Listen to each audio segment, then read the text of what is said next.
ለኔ አጉል መበሻሸቅን ነው የሚመስለው እና እ ሰሞኑን እንግዲህ እ ይሄ ቲክቶክ አዋርድ የሚለው ፕሮግራም ላይ ሁለት ተሸላሚዎች ይመስሉኛል ለሽልማት በወጡበት ያስተላለፉት መልእክት ትልቅ መነጋገሪያ እየሆነ ነው።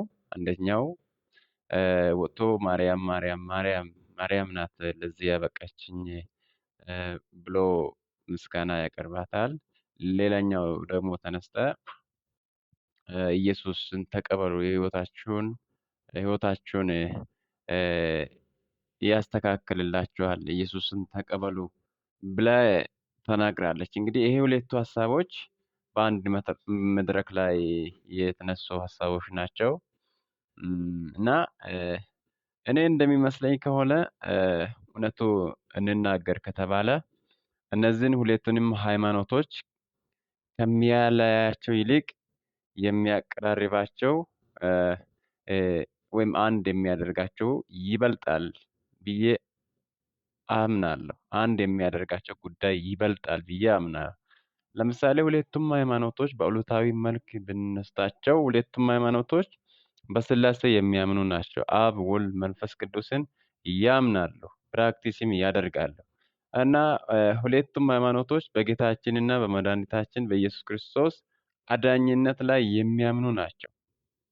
ሌላኛው ቅዱሳት ምስጢራት የሚባሉትን ፕራክቲስ የሚያደርጉ ናቸው። እነ ቅዱስ ቁርባን ወይም ጥምቀትን የመሳሰሉ ነገሮችን እ የሚተገብሩ ናቸው። እና እነዚህ በዋናነት አንድ የሚያደርጋቸው የሚያመሳስላቸው ክርስቲያኒቲ የሚባለው እኮ ኦርቶዶክስ ብቻ ተነጥላ ወይም ፕሮቴስታንት ብቻ ተነጥለው ወይም ደግሞ ካቶሊክ ብቻ ተነጥለው አይደለም።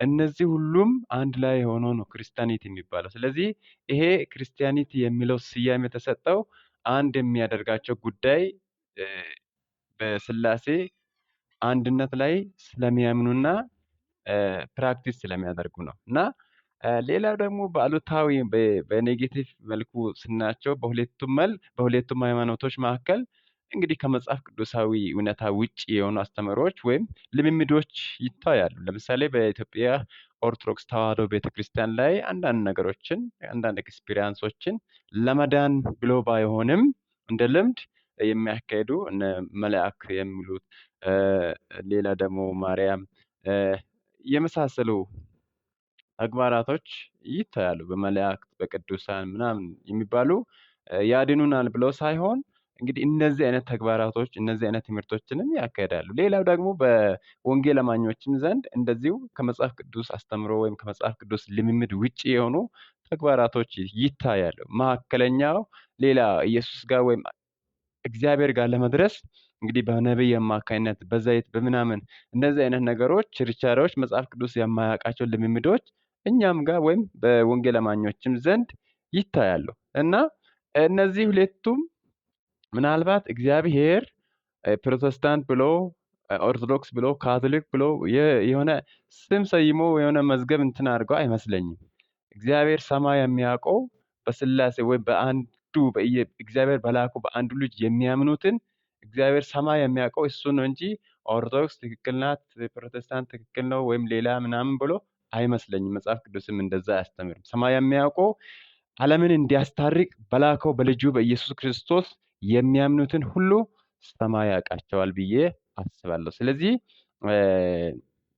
ሰማይ ዓለም እንድትታረቅ የላከው ስም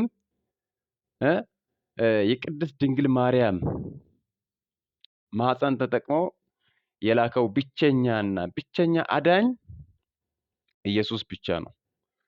ስለዚህ ይህንን ሁሉ ሁለቱንም ሃይማኖቶች ሁለቱም ሃይማኖቶች የሚያምኑት ጉዳይ ነው። ቅድስት ድንግል ማርያም እግዚአብሔር ተጠቅሟል።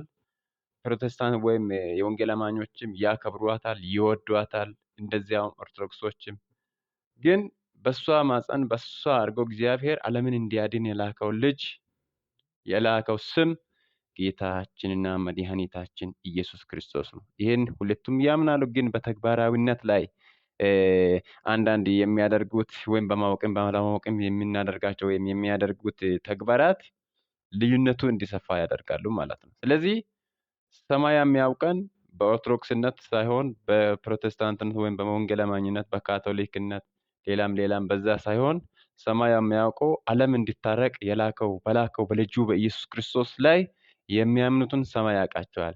ስለዚህ ማርያም ስላልክ ሰማይ የሚያጨበጭብ አይመስለኝም። ሌላም ሌላም ወይም ሌላም ሌላም እንትን የምናደርጋቸው ነገሮች እግዚአብሔር የሚያሳስቱ ላይሆኑ ስለሚችሉ በተለይ የኔ አስተያየት ማለት ነው።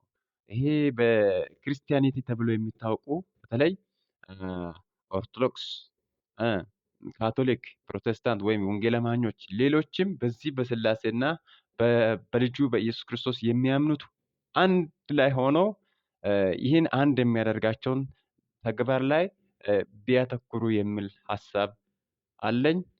እ፣ እስቲ ይሄን ቀስ ብላችሁ ምናልባት ይሄ ላይገባ ይችላል። በቅንነት ወይ ጥልቅ የሆነ መጽሐፍ ቅዱሳዊ መረዳት ከሌለ ይሄ እውነት ላይመስል ይችላል። እንግዲህ እኔ ላለሁበት እንዲወግን ወይም እሱ ላለህበት የመወገን ዝንባሌዎች ይኖራሉ። ግን ሰማይ ለሚያውቀው ነው ዝንባሌ መኖር ያለብኝ የሚል ሀሳብ ኮሜንት ለማድረግ ነው።